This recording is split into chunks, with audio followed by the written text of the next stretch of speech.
चले बेटा कंटिन्यू करते हैं हम अपनी लैब नंबर 9 में आप लोग देखेंगे सॉफ्टवेयर यूज के ऊपर है ये लैब। ठीक है, इसके अंदर हम लोग क्या करेंगे, हम लोग सॉफ्टवेयर यूज के अंदर देखेंगे किस तरह एक्सपेरिमेंटल और किस तरह प्रैक्टिकली काम होता है, सॉफ्टवेयर को किस तरह रीयूज किया जाता है। ठीक है, तो पहले थोड़ा बहुत इसका स्ट्रक्चर देख लें आप लोग क्या होता है, थोड़ा बैकग्राउंड देख लें सॉफ्टवेयर यूज क्या चीज है। एग्जिस्टिंग सॉफ्टवेयर को, एग्जिस्टिंग कोड को अपने सॉफ्टवेयर के अंदर यूज करना नए सॉफ्टवेयर बनाने के लिए, ये आपके पास बेसिक कॉन्सेप्ट है सॉफ्टवेयर यूज का। ठीक है, इसके अंदर क्या होता है, आप लोग अपने बने बनाए सॉफ्टवेयर के अंदर जो आप लोग सॉफ्टवेयर बना चुके हैं, जो आप लोग कोड लिख चुके हैं, उसको बार बार नहीं बनाते, बार बार नहीं लिखते। उस पुराने कोड को यूज करके आप लोग नए सिस्टम के अंदर नई फंक्शनैलिटीज को ऐड कर देते हैं। ठीक है ना, तो वो किस तरह होता है, अब सपोज करें मैं आप लोगों को एक सिनेरियो बताऊं, उसके बाद हम लोग सपोजिशन पे आते हैं। मैं आप लोगों को एक रियल लाइफ सिनेरियो बताता हूँ। हमारे पास, मैं जिस कंपनी में पहले काम कर रहा था, वहां पे क्या था, एक सिस्टम आया बैंकिंग का जो कि बहुत सालों से चल रहा था, तकरीबन 7-8 साल से चल रहा था, लेगेसी सिस्टम था। और वो बहुत पुरानी लैंग्वेजेस में लिखा हुआ था। उसके अंदर जो काम हुआ था, और उन बैंक सेक्टर वालों को बहुत एक नया फीचर चाहिए था। उस लैंग्वेज के अंदर वो फीचर बनाना बहुत मुश्किल था। ठीक है, उस लैंग्वेज को समझना, उस लैंग्वेज के हिसाब से फिर डेवलपर को हायर करना, ये एक हेडेक था। ठीक है, तो अब क्या करना था, इस कोड को, हमारे पास तो कोड मौजूद था। ठीक है, इस लैंग्वेज के हिसाब से हमें नई लैंग्वेज के अंदर कोड लिखना था। तो हमने क्या किया, उस लैंग्वेज का जो सॉफ्टवेयर था, उस सॉफ्टवेयर के हमने कंप्रेशन की और उसका डीएलएल बनाया। उस डीएलएल को, जो आपके पास जो लाइब्रेरी बनी, उस लाइब्रेरी को यूज करते हुए हमने एक नई लैंग्वेज के अंदर, सी शार्प के अंदर, उस लाइब्रेरी यूज करते हुए एक नया फीचर लिख दिया। उसका कोड भी चलता रहा, पुराना कोड भी चलता रहा, और एक नया फीचर भी आ गया और एक नया सिस्टम बन गया। तो ये क्या किया हमने, सॉफ्टवेयर जो हमारे पास पहले ही मौजूद था, उसको यूज करते हुए हमने एक नया सॉफ्टवेयर बना दिया नई फंक्शनैलिटी के साथ।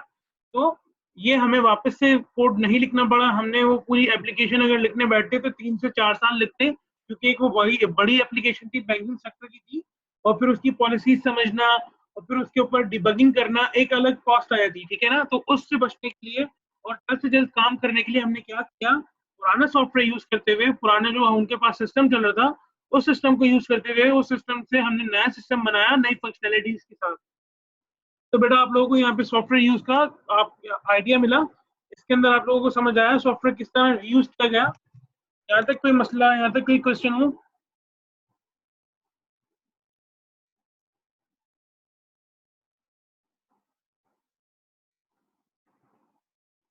ठीक है बेटा, आगे चलते हैं।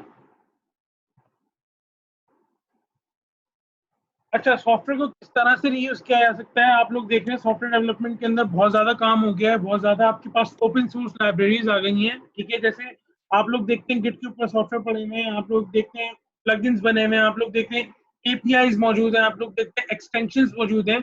आप लोग आईडीज के अंदर प्लगइन्स लगाते हैं, एक्सटेंशंस लगाते हैं। ठीक है, एक्सटेंशंस डाउनलोड करके अपना काम कर रहे होते हैं। आप लोगों ने देखा था पिछली लैब्स के अंदर, जो मैंने आप लोगों को टास्क दिया था एडेप्टर के अंदर, वो एक्सएमएल से जेसन में कन्वर्ट करने वाला, यकीनन आपने कोई ना कोई प्लगइन, कोई ना कोई एक्सटेंशन यूज की होगी न्यूगेट से, जैसे मैंने आप लोगों को डाउनलोड करके दिखाया था, जैसे मैंने गिट पे कमिट किया हुआ है कोड।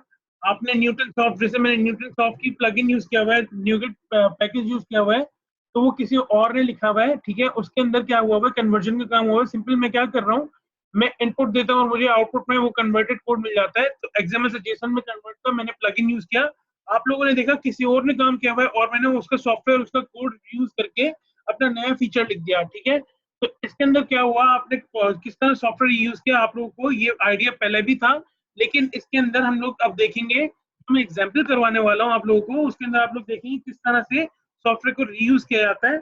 तो आप लोग किस चीज से बच जाते हैं, री इन्वेंटिंग द व्हील से, बार बार उस कोड को लिखने से, बार बार एक ही सॉफ्टवेयर को बनाने से बच जाते हैं। ठीक है, और जो चीज पहले ही आपके पास फ्री में मौजूद है, आप लोग उसको यूज करके एक नई फंक्शनैलिटी लिख लेते हैं। तो सॉफ्टवेयर रीयूज का ये कॉन्सेप्ट है। ठीक है, इसकी एग्जांपल्स आप लोगों के पास क्या मौजूद हैं, आपके पास एपीआईज हो गई, गूगल की एपीआई की, जैसे आप लोग एपीआईज बनाते हैं उसको रीयूज करने के लिए। ठीक है, उसके अलावा शेयर्ड लाइब्रेरीज हो गई, आपके पास जो डीएलएल फाइल्स होती हैं उसको रीयूज कर लेते हैं। उसके अलावा आपके पास प्लगइन्स हो गए, आपके पास एक्सटेंशंस हो गई। ठीक है, जो आप लोग डाउनलोड करके अपने ब्राउजर्स वगैरह के अंदर, आपके आईडीईज के अंदर उसमें इंटीग्रेट कर लेते हैं और यूज कर लेते हैं। तो ये एग्जांपल है सॉफ्टवेयर रीयूज की। ठीक है, अच्छा, इस तरह हम लोग सॉफ्टवेयर को रियूजेबल बनाएं, किस तरह क्रिएट करें, इसकी एग्जांपल मैंने सी शार्प के अंदर बनाई है, ठीक है। उसका सिनेरियो आप लोग समझ लें। हम लोग क्या करने वाले हैं इस लैब के अंदर, हम लोग एक सॉफ्टवेयर बनाएंगे। हम लोग बेसिकली दो सॉफ्टवेयर बनाएंगे, दो प्रोजेक्ट्स बनाएंगे। पहले प्रोजेक्ट के अंदर हम लोग कुछ काम करेंगे और सेकंड प्रोजेक्ट के अंदर हम उस काम को यूज करेंगे एज अ रेफरेंस लाइब्रेरी, ठीक है। तो in our example scenario we are building shared library project that perform basic calculations, ठीक है। We will create two project, मैंने आप लोगों को जैसे बताया हम दो प्रोजेक्ट बनाएंगे। First project contain calculation class that can be used for accounting in the project, ठीक है। कैलकुलेशन क्लास हम लोग फर्स्ट प्रोजेक्ट के अंदर बनाएंगे, उसमें कैलकुलेशन के हम लोग मैसेज वगैरह लिखेंगे। और सेकंड प्रोजेक्ट के अंदर हम लोग उस कैलकुलेशन क्लास को यूज करेंगे as a DLL shared library, ठीक है। वो किस तरह, आइए देखें, एग्जांपल्स देखें स्टेप बाय स्टेप। तो मैं विजुअल स्टूडियो की आपके साथ स्क्रीन शेयर कर देता हूँ, इसको रोक देते हैं।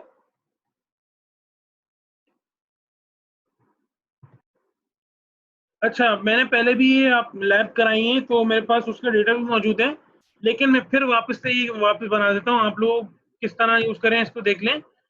न्यू प्रोजेक्ट बनाया आप लोग, ठीक है। इस तरह हमने कंसोल वेब एप्लीकेशन बनाई थी, आप लोग उसी तरह ये न्यू प्रोजेक्ट बनाएंगे और डॉटनेट फ्रेमवर्क पे कंसोल एप्लीकेशन सेलेक्ट कर लेंगे। क्योंकि आप लोग के लिए सिंपल मैं एक सैंपल बना रहा हूँ, तो आप लोग इस चीज को फॉलो करें। और रीयूजेबल सॉफ्टवेयर बनाने के लिए किस तरह मैं बना रहा हूँ, तो मैं सिंपल एक कंसोल एप्लीकेशन बना रहा हूँ। आप लोग रीयूजेबल क्लास लाइब्रेरी भी बना सकते हैं, आप लोग विंडोज फॉर्म एप्लीकेशन भी बना सकते हैं, ठीक है। तो अभी सिंपल मैं एक कंसोल एप्लीकेशन बना रहा हूँ, तो मैंने सेलेक्ट किया है कंसोल एप्लीकेशन डॉटनेट फ्रेमवर्क के ऊपर। इसको मैं नाम दे रहा हूँ ऐप 1 या प्रोजेक्ट 1, ठीक है। और इसको मैं सेव करवाऊंगा आप लोगों की क्लास के नाम से एक फोल्डर बनाकर,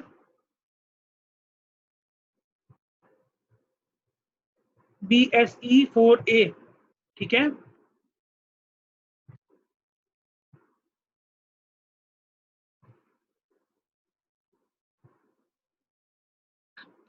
अब हमारे पास ये एक नया प्रोजेक्ट क्रिएट हो गया है, ठीक है। प्रोजेक्ट 1 के नाम से हमने एक प्रोजेक्ट क्रिएट किया। इस प्रोजेक्ट के अंदर हम देखते हैं हमारे पास ये चीजें मौजूद हैं, ठीक है। इस सॉल्यूशन के अंदर मैं एक नया प्रोजेक्ट ऐड करूंगा, new project as a class library, ठीक है। क्लास लाइब्रेरी आप लोग देख रहे हैं यहाँ पे मौजूद है। डॉटनेट फ्रेमवर्क की हम लोग क्लास लाइब्रेरी यूज कर रहे हैं, इसको मैं नाम दे रहा हूँ अकाउंटिंग मॉड्यूल, ठीक है। देखिए बेटा, मैं इसको मॉड्यूलर लाइब्रेरी बना रहा हूँ। मॉड्यूल्स में तोड़ तोड़ के आप लोग लाइब्रेरी पे काम करते हैं, जैसे मैनेजमेंट हो गई। मैं यहाँ पे एक अकाउंटिंग मॉड्यूल बना रहा हूँ, इसके अंदर अकाउंटिंग का काम किया जाएगा, ठीक है। सपोजिशन रखें आप लोग इसमें अकाउंटिंग का काम हो रहा है। इसको अकाउंटिंग मॉड्यूल का नाम देके मैंने ओके कर दिया। आपके पास देखिए यहाँ पे दो चीजें आ गई हैं। प्रोजेक्ट 1 के अंदर आप लोग इस अकाउंटिंग मॉड्यूल को यूज कर सकते हैं। राइट क्लिक करके मैंने एक क्लास ऐड करनी है इसमें, ऐड न्यू क्लास, ठीक है। उस क्लास को मैं नाम दे रहा हूँ कैलकुलेशन, ठीक है। इसको मैं पब्लिक बना देता हूँ, पब्लिक क्लास, ठीक है। कैलकुलेशन मैंने यूज करनी है। अब इसके अंदर बेसिक में ऑपरेशंस लिख देता हूँ कैलकुलेशन के, ठीक है। एडिशन, सब्ट्रैक्शन, डिलीशन, मल्टीप्लिकेशन, ठीक है। Public string add int a comma int b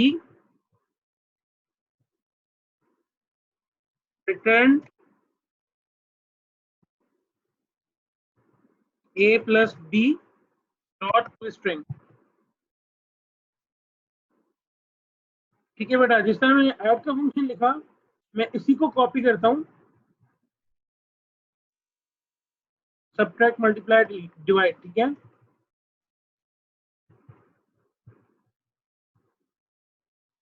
subtract,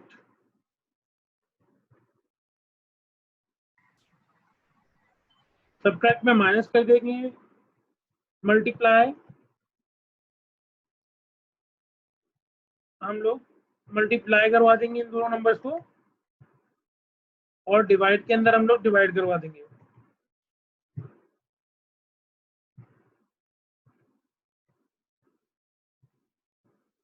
ठीक है बेटा। ये मैंने क्या लिखा, ये कैलकुलेशन का मैंने एक मॉड्यूल, इस अकाउंटिंग मॉड्यूल के अंदर एक कैलकुलेशन की क्लास बनाई है जो कि मैं यूज कर रहा हूँ प्रोजेक्ट के अंदर, ठीक है।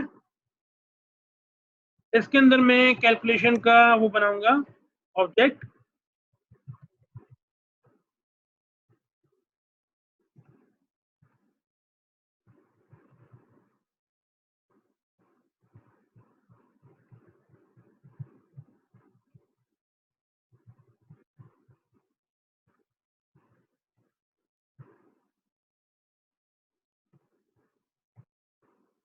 int number 1 is equal to 10, comma int number 2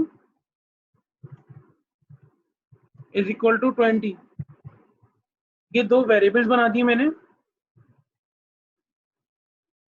ठीक है।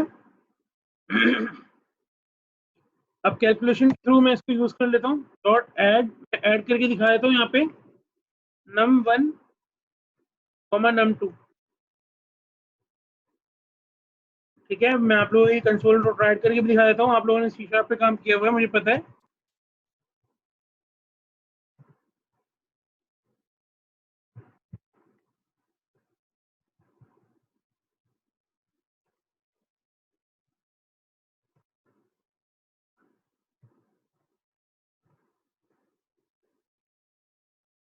तो बेटा यहाँ पे आप लोग देख रहे हैं मैंने जो प्रोजेक्ट के अंदर काम किया है ऐड करके मैं यहाँ पे दिखा रहा हूँ सिंपल। इसका आउटपुट देखें जरा, 10 + 20 क्या आएगा आउटपुट में?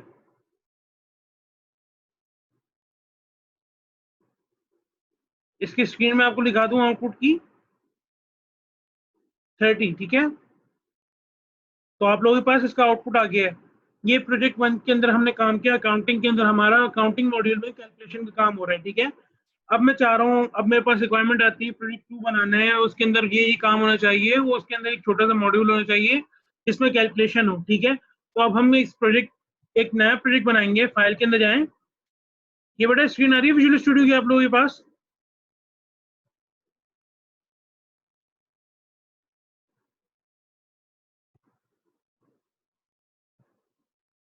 यहाँ तक कोई क्वेश्चन, किसी को यहाँ तक कोई चीज समझ ना आई हो?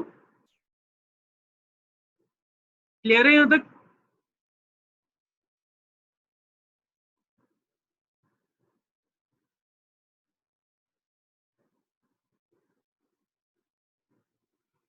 चलिए जी, फाइल में जाएं, एक न्यू प्रोजेक्ट बनाएं। मैं उस प्रोजेक्ट को नाम दे रहा हूँ, कंट्रोल एप्लीकेशन का ही प्रोजेक्ट होगा, मैं उसको नाम दे रहा हूँ प्रोजेक्ट 2, ठीक है।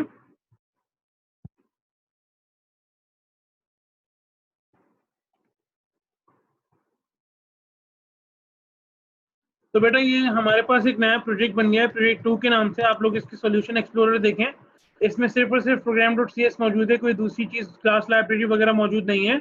अब हम लोग चाह रहे हैं कि इसके अंदर कैलकुलेशन का काम यूज कर सकें, तो क्या करेंगे, तो वापस से वो कोड ना लिखना पड़े हमें, तो हम क्या करेंगे, हम लोग रेफरेंसेस के अंदर जाएंगे। रेफरेंसेस यहाँ पे मौजूद होते हैं आपके पास, यहाँ पे आप लोग रेफरेंस देते हैं, एक नया रेफरेंस ऐड करेंगे, राइट क्लिक करें रेफरेंसेस के ऊपर, ऐड रेफरेंस का आपके पास यहाँ पे ऑप्शन मौजूद है, उस पर क्लिक करें, ठीक है। आप लोग यहाँ पे मल्टीपल, अगर आपके पास प्रोजेक्ट्स हैं, जैसे वहाँ पे हमारे पास असेंबली थी, वहाँ पे अकाउंटिंग मॉड्यूल मौजूद था, तो वहाँ पे प्रोजेक्ट के अंदर जाके हम लोगों ने एडिशन किया था उसका, ठीक है, डायरेक्टली वो ऐड हो गया था।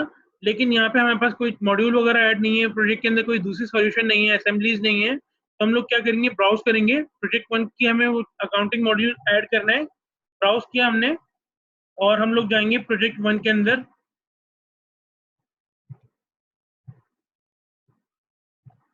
DAC4A में हमने प्रोजेक्ट 1 बनाया था, इसमें अकाउंटिंग मॉड्यूल हमारे पास मौजूद था, ठीक है। इसकी बिन के अंदर हमारे पास एक DLL पड़ी हुई होगी, अकाउंटिंग मॉड्यूल डॉट DLL के नाम से, उसको ऐड कर देंगे, ओके कर देंगे, ठीक है।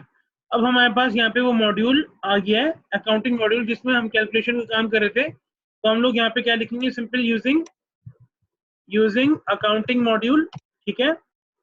और अब हम लोग कैलकुलेशन वाली क्लास का ऑब्जेक्ट बनाएंगे, is equal to new calculation, CALC dot add divide subtract, जो भी था आपके पास यहाँ पे सब कुछ मौजूद है। अब मैं यहाँ पे सिंपल मल्टीप्लाई करा के दिखाता हूँ आपको।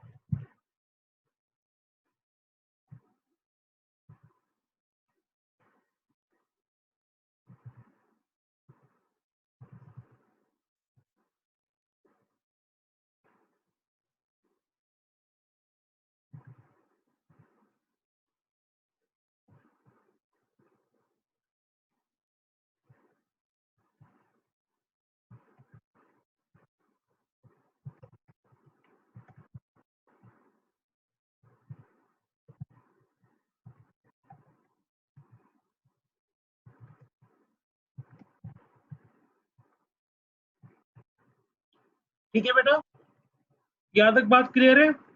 हमने देखिए नया कोड नहीं लिखा, हमने सिंपल पुराना वाला कोड जो दूसरे हमारे पास सॉफ्टवेयर में लिखा हुआ था उसको हमने यूज किया और अपना काम आसानी से करवा दिया। ठीक है, तो ये तो एक बेसिक एग्जांपल थी, इसकी जरा आउटपुट देखिए। Multiplication using another software module is 3 multiply by 6 is equal to 18। ठीक है, तो हमारे पास यहाँ पे आंसर आ गया है। ठीक है, और ये हमने कहाँ से आंसर लिया? हमने यहाँ पे कोई कैलकुलेशन का काम नहीं लिखा, आप लोग देख सकते हैं हमने यहाँ पे इस प्रोजेक्ट के अंदर कोई कैलकुलेशन का काम लिखा नहीं है। सिंपल हम लोगों ने इस मॉड्यूल को यूज किया है वापस से डीएलएल ऐड करके प्रोजेक्ट नंबर 1 में से। तो आप लोगों ने देखा सॉफ्टवेयर रीयूज किस तरह किया हमने, किस तरह हमने कोड को रीयूज किया, हमें वापस से वो कोड लिखना नहीं पड़ा, हमारा टाइम बचा और हमारी कॉस्ट भी बच गई। हम लोगों ने जो काम करना था वो पुराने प्रोजेक्ट में से उठाया और नए प्रोजेक्ट में वो काम कर दिया। अब हम लोग एक नया फीचर लिख सकते हैं। तो देखिए बेटा, सॉफ्टवेयर यूज वापस से आप अपने लेक्चर के ऊपर, सॉफ्टवेयर यूज का फायदा क्या है आप लोगों को यहाँ पे मैंने बताया था। Concentrate on your core business logic, आप लोग अपने कोर बिजनेस लॉजिक कंसंट्रेट कर सकते हैं विदाउट हैविंग आइडिया ऑफ जो आप लोग सॉफ्टवेयर यूज करने वाले हैं। ठीक है, उसके अंदर आप लोगों को उनका सॉफ्टवेयर पढ़ने की जरूरत नहीं है, आप लोगों को पास पता होना चाहिए तो आप लोग यूज करने वाले हैं वो क्या काम करेगा। सिंपल आपने उस सॉफ्टवेयर को रीयूज किया, उसके अंदर पीछे लॉजिक में जाने की जरूरत नहीं पड़ी कि क्या काम हो रहा है, किस तरह आंसर आ रहा है। ठीक है, डायरेक्टली आपको आउटपुट मिल गया, आसानी से आप लोगों का काम हो गया। आप लोग अपने बिजनेस रूल, अपने बिजनेस लॉजिक पे ऊपर फोकस करेंगे, नया फीचर लिख देंगे। ठीक है, इस सॉफ्टवेयर को यूज करते हुए। तो यहाँ तक कोई मसला मैंने यहाँ पे आप लोगों के पास स्टेप बाय स्टेप ये चीजें लिख भी दी हैं आप लोगों की आसानी के लिए, तो ये आप लोगों को आसानी से मिल जाएगा। ठीक है बेटा, यहाँ तक कोई मसला, यहाँ तक कोई क्वेश्चन किसी को?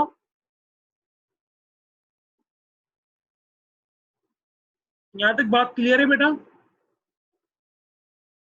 ठीक है, अब आप लोगों के टास्क के ऊपर आते हैं। टास्क नंबर 1 आप लोगों का क्या है?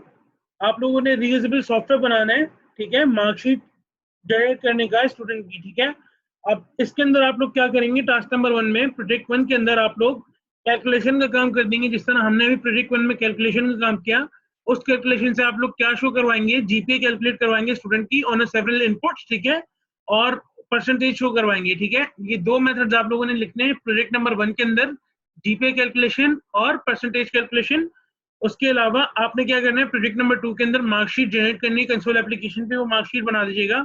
स्टूडेंट नेम हो गया, 5-6 सब्जेक्ट्स का इनपुट ले लीजिएगा और मार्कशीट जनरेट करके दे दीजिएगा। और मॉड्यूल आप यूज करेंगे कैलकुलेशन का प्रोजेक्ट नंबर 1 से, जैसे डीएलएल मैंने ऐड करके दिखाया आप लोगों को प्रोजेक्ट नंबर 2 के अंदर। ठीक है, ये टास्क नंबर 1 क्लियर है बेटा? टास्क नंबर 1 में किसी को कोई मसला? अच्छा जी, वापस बता देता हूँ। आपने टास्क नंबर 1 में क्या करना है? आपने टास्क नंबर 1 में 2 प्रोजेक्ट्स बनाने हैं। प्रोजेक्ट नंबर 1 के अंदर आप लोग क्या करेंगे? प्रोजेक्ट नंबर 1 में आप लोग कैलकुलेशन वाला काम करेंगे। कैलकुलेशन की क्लास के अंदर आप लोग प्रोजेक्ट नंबर 1 में जीपीए कैलकुलेट कर देंगे और परसेंटेज कैलकुलेशन का काम करेंगे। ठीक है, और प्रोजेक्ट नंबर 2 के अंदर आप लोग सिंपल अपने मार्कशीट जनरेट करके दिखा रहे होंगे, मार्कशीट बना के दिखा रहे होंगे स्टूडेंट की। उसमें स्टूडेंट का नाम हो गया, सब्जेक्ट के नाम हो गया, उसमें नंबर्स किसने ऑब्टेन किए हैं, वो सारी चीजें आप लोग वहां पे दिखा रहे होंगे। और कैलकुलेशन का मॉड्यूल जो आपके प्रोजेक्ट नंबर 1 में पड़ा हुआ है उसके थ्रू आप लोग जीपीए और परसेंटेज कैलकुलेट करके दिखा रहे होंगे प्रोजेक्ट नंबर 2 में। ठीक है, क्लियर है बेटा?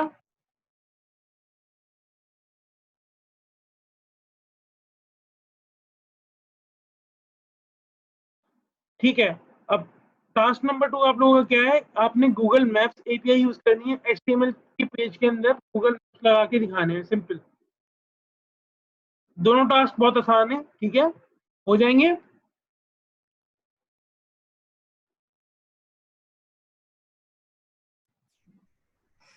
अच्छा, किसी को कोई मसला है स्लैब के अंदर बेटा?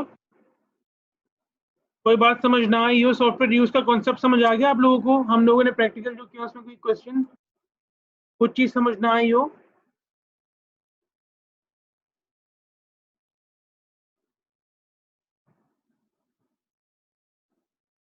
कोई क्वेश्चन है बेटा आप लोगों को?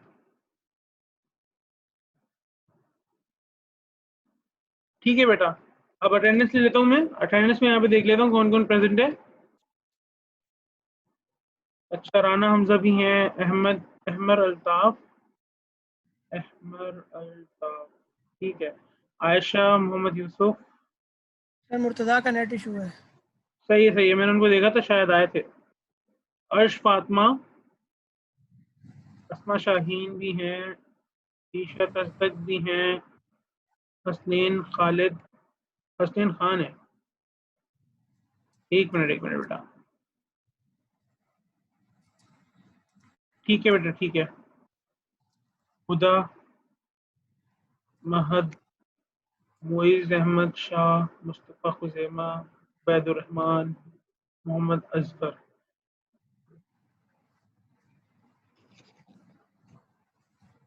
ईशा, ये मुझे आप लोग नाम लिख के मुझे सेंड कर दें, मैं अटेंडेंस लगा देता हूँ, ठीक है? दोनों लैब्स की लगेंगी, ये जो जो यहाँ पे प्रेजेंट था। ईशा, आप मुझे सेंड कर दीजिएगा ये नाम, मुझे इसका स्क्रीनशॉट सेंड कर दीजिएगा व्हाट्सएप पे। ईशा,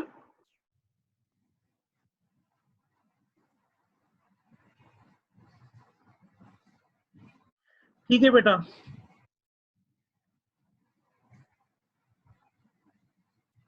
ओके सर, अल्लाह हाफिज। अल्लाह हाफिज।